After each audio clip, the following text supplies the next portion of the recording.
Welcome back. The Winklevoss twins used to be synonymous with Facebook. Not anymore, because after investing $11 million of their Facebook settlement, they invested that money in Bitcoin back in 2013. They are now claiming to be the world's first Bitcoin billionaires. Now, they would not tell me how much Bitcoin they own, though. And a first on Fox interview, however, I asked them about their new Bitcoin futures exchange at the CBOE and what it means for the currency moving forward. So this is the first ever Bitcoin futures in the world, trading right now this morning on the CBOE Futures Exchange.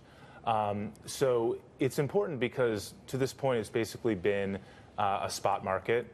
And so this is the first time that people can actually express easily a short position on Bitcoin. So what that's going to do is create a truly two-sided market, which should reduce volatility in the long term and also increase price discovery and just make it easier for institutions and individuals to gain access and exposure to Bitcoin. With this contract, because it's cash settled, you can buy it with cash and you settle out in cash. So you don't have to actually touch the underlying or deal with Bitcoin, but you can get the investment exposure to it. So it's just another financial product, an easier way to get access to it certainly gives you more liquidity, that's for sure. And Tyler, you both made the point when you were on the morning show. Now people could put their money where their mouths are, right? Because you've got people like Jamie Dimon calling Bitcoin a fraud. So if you think it's a fraud, go short it. Absolutely, yeah. We've been working really hard to give Jamie Dimon an opportunity to short Bitcoin. And anybody who says that, you know, it's a fraud or a bubble, you can go now, put your money where your mouth is and bet against it. Yeah, I mean, talk is cheap, and that's right. Now you can actually, like Cameron said, you can bet against this. So we encourage Jamie Dimon, we encourage him to personally bet against this Bitcoin, take JP Morgan's balance sheet, bet against Bitcoin. We'll see what happens, but now they can do it instead of just sort of throwing stones. Yeah, but Tyler, you got to explain this because people are wondering what Bitcoin is backed by. When I look at the dollar is backed by the full faith of the Treasury, the full faith of the U.S. government. What, Cameron, is Bitcoin backed by? So it's a great question. So Bitcoin, we think of Bitcoin as gold. And I think if you look at gold, some people point to an intrinsic value of gold, but that really doesn't explain the value of gold. It might explain 10, 15% of the actual value of gold. Gold has value because we all agree that it has value, and we'll all accept gold. And it has a collective acceptance and value that way.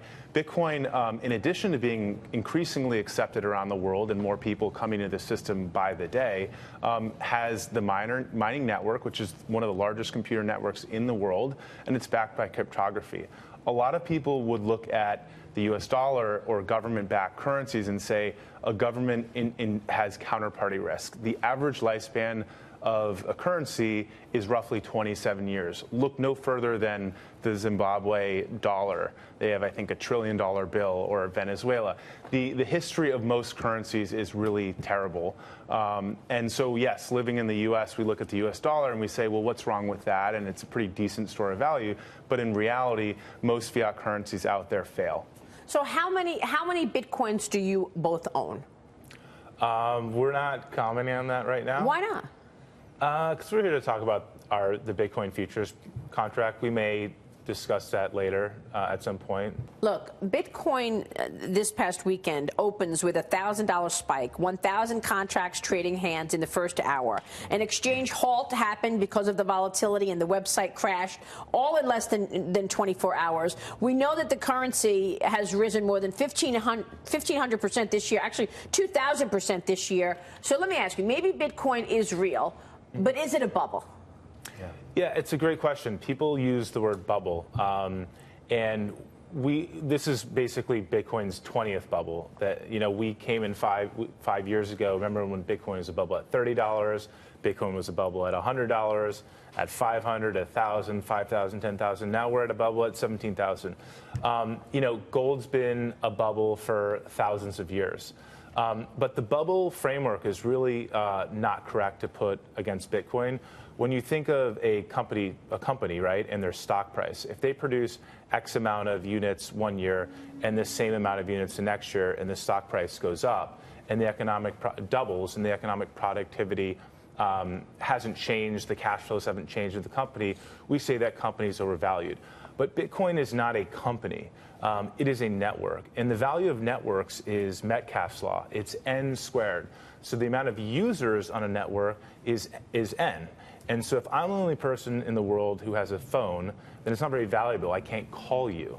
But if you buy a phone, you've actually increased the value of my phone inadvertently or not even knowing, because now all of a sudden my phone's useful. Same thing with the social network. If you look at Facebook, the first person on Facebook, lonely place, not much to do. All of a sudden, 100 people, you can connect with people, you can share stories, share pictures. That's a good analogy. So it's classic network effects. 1 billion people on Facebook, that's 1 billion squared, right? So that's all of a sudden the value gets exponentially greater. And that's how we value Bitcoin. Money is a network. People believe in the US dollar, it has more value. People believe in Bitcoin, it has value. People believe in gold, it has value. And that's not a linear increase. By definition, the more people that get into Bitcoin, it makes it more valuable. And when we try and take like equities or stock bubble type frameworks to Bitcoin, it's really, it's misguided because it's a network. It's not a company.